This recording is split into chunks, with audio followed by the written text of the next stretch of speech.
Hi friends, അസ്സലാമു അലൈക്കും. Welcome back to my channel. ഇന്ന് നമ്മൾ ബീഫ് മന്തിയുടെ റെസിപ്പി ആയിട്ടാണ് വന്നിട്ടുള്ളത്. കുക്കറിൽ എങ്ങനെ എളുപ്പത്തിൽ മന്തി വെക്കാമെന്ന് നോക്കാം. അപ്പോൾ അതിന് വേണ്ടിയിട്ട് 1 കിലോ ബീഫ് വാങ്ങിയിട്ടുണ്ട്. അപ്പോൾ അത് നമുക്ക് മുറിച്ച് ചെറിയ പീസാക്കി എടുക്കാം. ചെറിയ കഷ്ണമായിട്ടുണ്ടെങ്കിൽ പെട്ടെന്ന് കുക്കാവും. നിങ്ങൾക്ക് വലിയ പീസാക്കണമെങ്കിൽ അങ്ങനെ ചെയ്യാം. ബീഫൊക്കെ ചെറുതായിട്ട് മുറിച്ചിട്ട് ഇതാ കഴുകി എടുത്തിട്ടുണ്ട്. വെള്ളമൊക്കെ ഊറ്റി വെച്ചിട്ടുണ്ട്. ഇനി നമുക്ക് മന്തി ഉണ്ടാക്കാൻ വേണ്ടിയിട്ട് ഒരു കുക്കർ അടുപ്പത്ത് വെച്ചിട്ടുണ്ട്. അതിലേക്ക് കഴുകി വെച്ച് ബീഫ് ഇട്ട് കൊടുക്കുന്നുണ്ട്. ഇനി ഇതിലേക്ക് 1 സ്പൂൺ ഉപ്പും 1 സ്പൂൺ കുരുമുളക് പൊടിയും ഇട്ട് കൊടുക്കാം. ആവശ്യത്തിന് വെള്ളവും ചേർത്തിട്ട് നമുക്ക് ഈ ബീഫ് നന്നായിട്ട് വേവിച്ചെടുക്കാം. അപ്പോൾ ഓരോ ബീഫിനും വേവ് വ്യത്യാസം ഉണ്ടാവും. അപ്പോൾ അതിനനുസരിച്ച് ഞാനിപ്പോൾ ഇവിടെ ഒരു 10 വിസിലടിച്ചതിന് ശേഷം ബീഫ് വെന്തിട്ടുണ്ട്. അപ്പോൾ ഇളയ പോത്താണെങ്കിലൊക്കെ പെട്ടെന്ന് വെന്ത് കിട്ടും. ഇനി നമുക്ക് റൈസ് വെക്കാൻ വേണ്ടിയിട്ട് ഒരു പാത്രത്തിലേക്ക് 4 ഗ്ലാസ് അരി അളന്നെടുക്കുന്നുണ്ട്. അപ്പോൾ ഞാനിവിടെ മന്തിയുടെ അരി വെച്ചിട്ടല്ല ചെയ്യുന്നത്, സാധാ ബിരിയാണി അരി വെച്ചിട്ടാണ് ചെയ്യുന്നത്. ജോക്കറോ കോല ഏത് റൈസ് ആയാലും നമുക്കത് വെച്ചിട്ട് ചെയ്യാം. ഇനി നമുക്ക് അരി നന്നായിട്ട് കഴുകിയെടുക്കാം. കഴുകിയിട്ട് ഒരു 2-3 തവണ കഴുകിയിട്ട് നമുക്ക് ഊറ്റി വെക്കാം. അപ്പോൾ ഞാനിപ്പോൾ ഇത് അരി നന്നായിട്ട് കഴുകുന്നുണ്ട്. കഴുകി ഊറ്റി വെച്ചിട്ടുണ്ട്. ഇനി നമുക്ക് ബീഫ് ഇപ്പോൾ ഇതാ വെന്തിട്ടുണ്ട്. ബീഫിലേക്ക് നമ്മൾ ഇരട്ടി വെള്ളം ചേർത്ത് കൊടുക്കുന്നുണ്ട്. അരി എടുത്തതിൻ്റെ ഇരട്ടി വെള്ളം. അപ്പോൾ 4 ഗ്ലാസ് അരിക്ക് 8 ഗ്ലാസ് വെള്ളമാണ് ഞാനിതിലേക്ക് ചേർത്ത് കൊടുക്കുന്നത്. ഒരു 3-4 ഗ്രാമ്പൂ, പട്ട, ഏലക്കായ ഇട്ട് കൊടുക്കുന്നുണ്ട്. ഉപ്പ് ചെക്ക് ചെയ്തിട്ട് ഇട്ട് കൊടുക്കാം.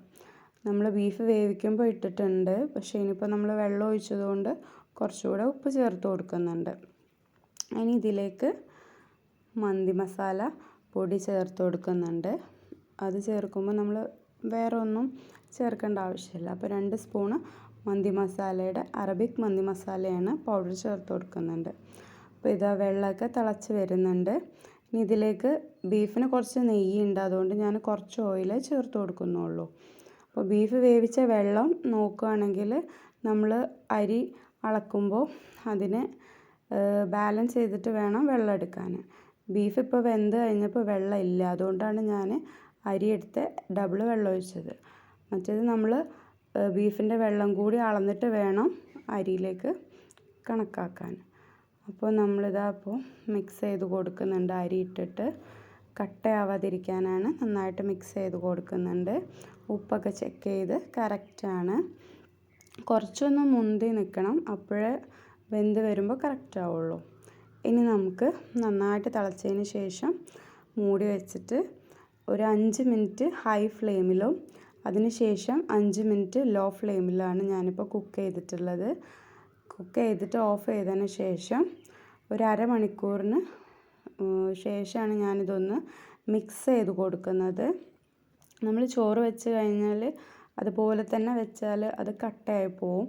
അപ്പോൾ നമ്മളൊരു 10-15 മിനിറ്റ് കഴിഞ്ഞാൽ നമുക്കതൊന്ന് ഇളക്കി കൊടുക്കുക. ഇതിപ്പോൾ എയറൊക്കെ പോയതിന് ശേഷം കുക്കർ തുറന്നിട്ട് മിക്സ് ചെയ്ത് കൊടുത്തതാണ്. അതുകൊണ്ട് ഇപ്പോൾ നമുക്ക് റൈസ് എടുക്കുമ്പോൾ വിട്ട് വിട്ട് കിട്ടും, ഇല്ലെങ്കിൽ അത് കട്ട പിടിച്ച പോലെ ഇരിക്കും. അപ്പോൾ ഇതാ നല്ല പെർഫെക്റ്റായിട്ട് മന്തി കിട്ടിയിട്ടുണ്ട്. അപ്പോൾ കുക്കറിൽ നമ്മൾ ഒരു 10 മിനിറ്റ് കൊണ്ട് എളുപ്പത്തിൽ നമുക്ക് മന്തി ഉണ്ടാക്കാം. എല്ലാവരും ഈ റെസിപ്പി ഒന്ന് ട്രൈ ചെയ്ത് നോക്കൂ. എളുപ്പത്തിൽ നമുക്ക് ബീഫ് മന്തി ഉണ്ടാക്കാം. അടിപൊളി ടേസ്റ്റാണ്.